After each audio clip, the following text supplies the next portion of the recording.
Hello everyone, and welcome back once again to Side Hustle Dreams. So for today's video, I wanted to basically talk about, sort of the things that I'm going through and this whole thing of just trying to build a business, build a side hustle and all those different things, while at the same time working full time. So because it has been a little bit of a struggle lately, just trying to do all of those different things at the same time. So it's been hard going, and usually while I'm someone who likes to stay positive, I still feel and understand the need to have those times when you doubt yourself and when you feel demotivated, because once you get out of those feelings, then you'll become a lot stronger for it, so long as you can keep yourself going. So yes, like I say, so I just wanted to make this video just to sort of I guess bring those feelings, just put them down somewhere. Maybe it helps someone else who might be struggling, trying to build and trying to make different things at the same time, working a full-time job. And also it's just for myself as well, just so I've got it here.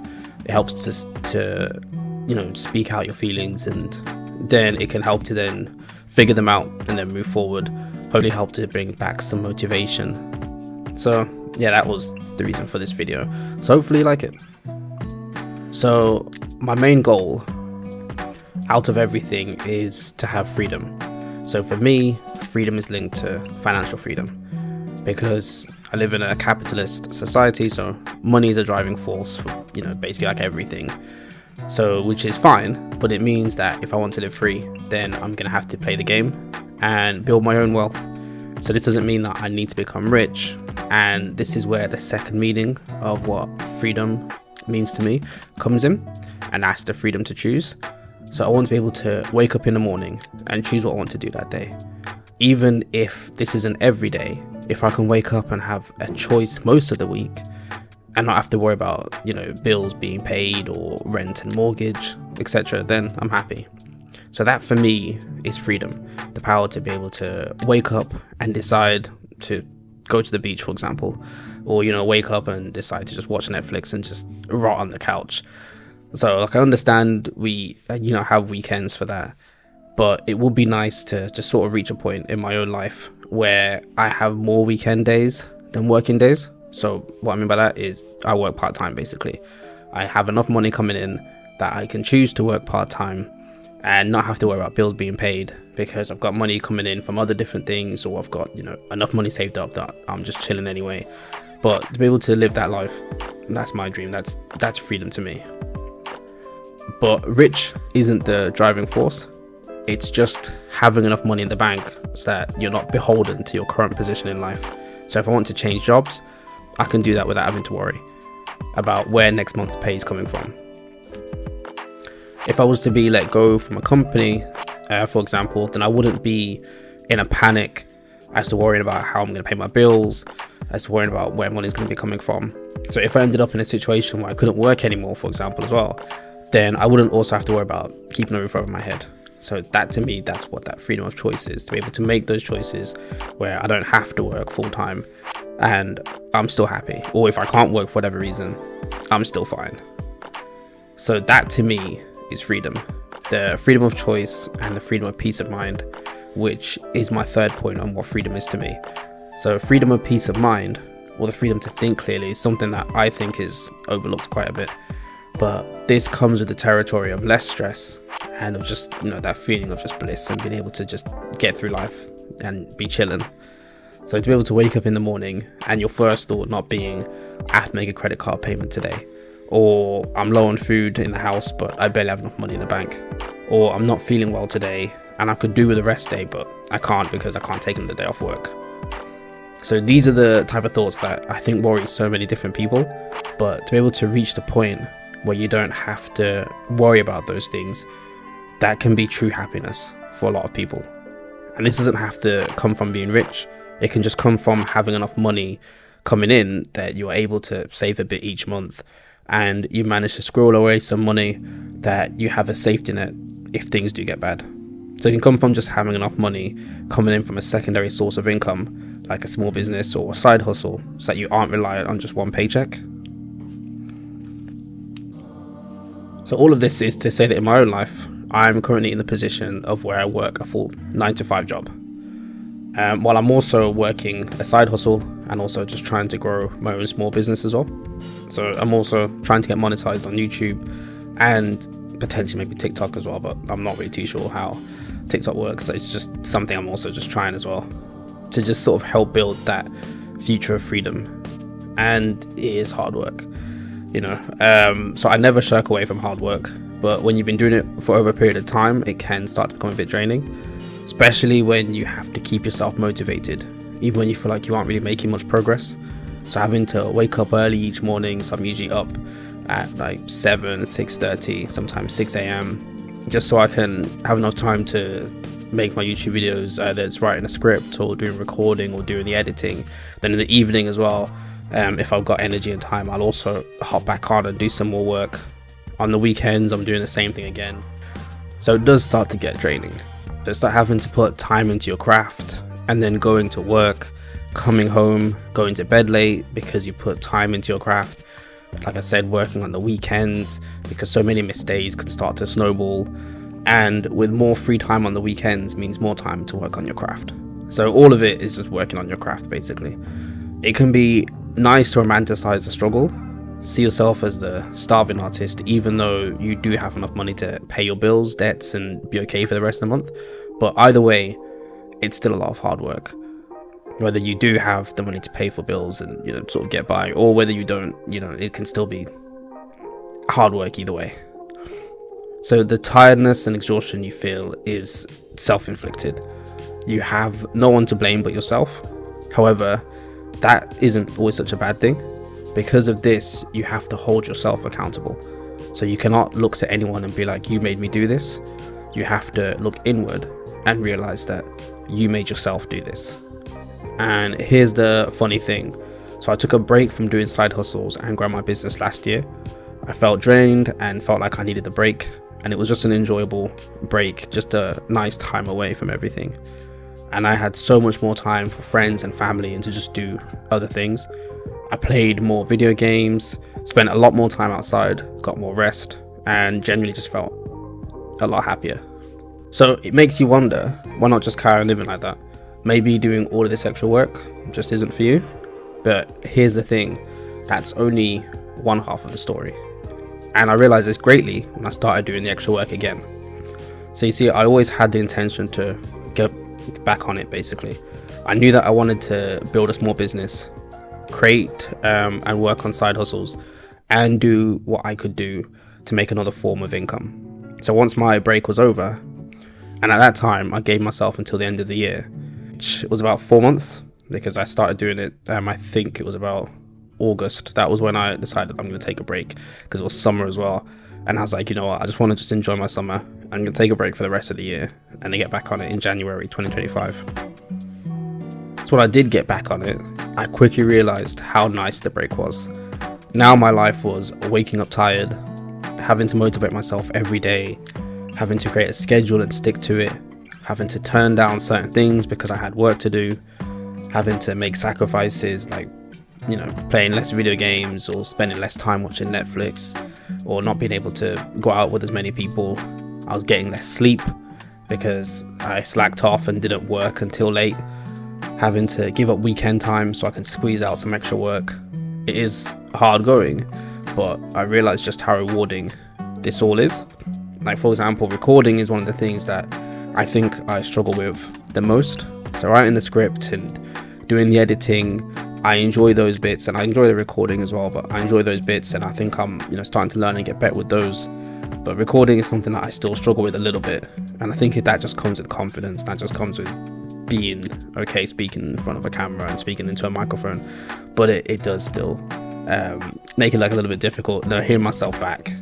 Like, I do struggle sometimes to hear myself back, but over time I think I'm going to get better with it, and I want to keep doing this because, like I say, it just helps build my own confidence as well. Being able to speak for long periods of time to yourself in a microphone, it's weird, but you do start to sort of learn and start to build your own confidence, which is why I say this is just a quick tangent.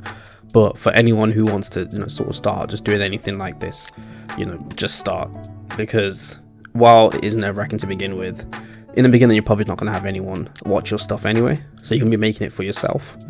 And that's good, because then you don't have much pressure. There's no one who you're doing this for. Like, there's no one who's watching and being like, oh, you know, you're terrible, oh, you need to do this, this, and this to improve, and all that kind of stuff. It's just for you. So you can just look back on it and you can just be like, oh wow, you know, this is how I sound, this is how I speak, you know, I sound nervous and I sound like I'm struggling, my voice is shaky and all that kind of stuff. You know, I'm like, I'm in an R-ing and stuttering and everything else, but your confidence will start to grow. And then maybe in the future, if people do start to watch you, then it's like you'll be a lot better at what you're doing, and people, you'll be like, whoa, you know, this person's actually pretty good, not realizing all of the things that you did before, all the hard work that you put in before to get to where you are now. So just start. But back to the topic. So I never not the benefits I received from taking a break. I got to do so much and I got to experience so much as well, and I didn't think I could have worked as hard as I did once I started working again if I hadn't taken a break before. But the main issue I had while I was on the break was I still had the dream that I've always had, which is the dream of creating my own freedom. And so unless I won a huge amount of money or I got a massive inheritance or something like that, then I'd have to basically carve out that future for myself. And I couldn't do this if I wasn't putting in the extra work. And this was when the realization came in as I was doing the extra work. I was doing this to carve out that future. The break might have felt comforting, but I realized that I didn't have that complete peace of mind. Always in the back of my head was the future that I wanted to create and what I needed to do to make that happen. I couldn't just sit peacefully by and just watch, you know, life going by basically, because my dream felt like it was slipping away the longer that I took to get back on it. So even though I am putting in the work now and I'm basically always feeling tired, always feeling exhausted, and sometimes a bit deflated when things don't happen as quickly as I want them to, I can sit with a smile on my face because I know that now I'm working towards that dream that I am trying to build. And this gives me far more peace of mind than taking a break ever did. So if I took a break for 5 years and didn't do much to build that future of freedom, the pain of that will be far greater than working on my craft for 5 years while also working a full-time job. So this is the main motivation that I feel like a lot of people need to remember. You need to figure out what got you to want to work on a craft, whether it's building a side hustle, working on a small business, studying for a career change, training to become an athlete, building your creative skills, whatever it is. What was the reason that motivated you to start? And then think of that reason 5 years from now. With what you're doing currently, do you think you 5 years from now would be happy with what you've accomplished?